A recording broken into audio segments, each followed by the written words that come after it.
Hey everyone. For those of you who know me and love me, I want you to know that I too love coffee. I just can't live without it. And believe me, I've tried many times to quit unsuccessfully. I just keep coming back, and largely it's because coffee is one of the very few forms of addiction that is socially acceptable. Probably because it is the fuel that relentlessly stokes the fire of capitalism by inducing people to believe that they do need to be alert and productive at any and all hours of the day. And caffeine is the answer.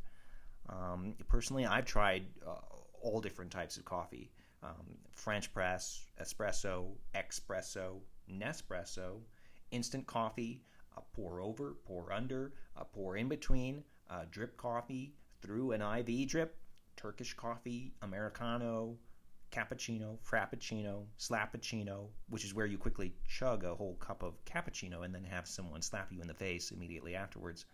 I take it black, with milk, hot, iced, room temperature, in plasma form, as an enema. I've even rolled up a 20 and done lines of coffee grounds before. But up until recently, I thought that I had tried every type of coffee there is. Um, but I myself have actually come up with a 100% brand new form of coffee I call Old Brew. And in a nutshell, it's just old coffee.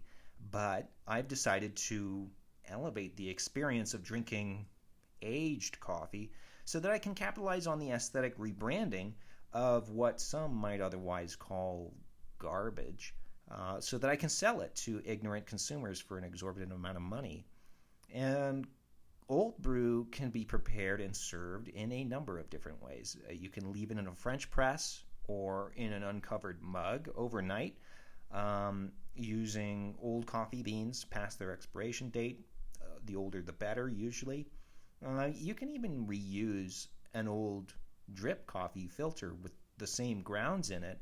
And I found that even 2 to 3 additional uses can still give you coffee that doesn't quite yet taste like hot water. It still has a residual coffee flavoring to it. But you know when it's time to change the filter, when it starts to develop mold after a couple of days. I prefer to locally source all of my Old Brew. And some of my best suppliers include gas stations, hotel lobbies, diners, airlines, although you have to request the stuff that they serve when you fly in coach to get the really good stuff, the truly Old Brew. I am, however, still waiting on getting FDA approval. Apparently, there were some health concerns raised against Old Brew, which resulted in several hospitalizations. But me and my team are working hard to put out a series of falsified publications in disreputable scientific journals to help promote its speculative health benefits. And there are other environmental benefits as well to drinking Old Brew, because it is made from 100% recycled material. This cup of Old Brew, for instance, which I've been drinking intermittently for over a day now, has been reheated in the microwave at least 5 times.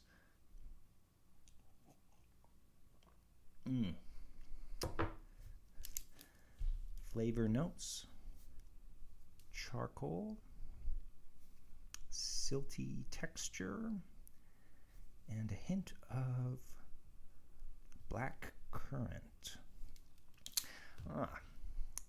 Actually, at one point I tried putting this in the freezer for a little while to see how it would taste cold. And I think that's going to be my next marketing blitz. I like to call it Cold Old Brew. Or maybe Cold Brew.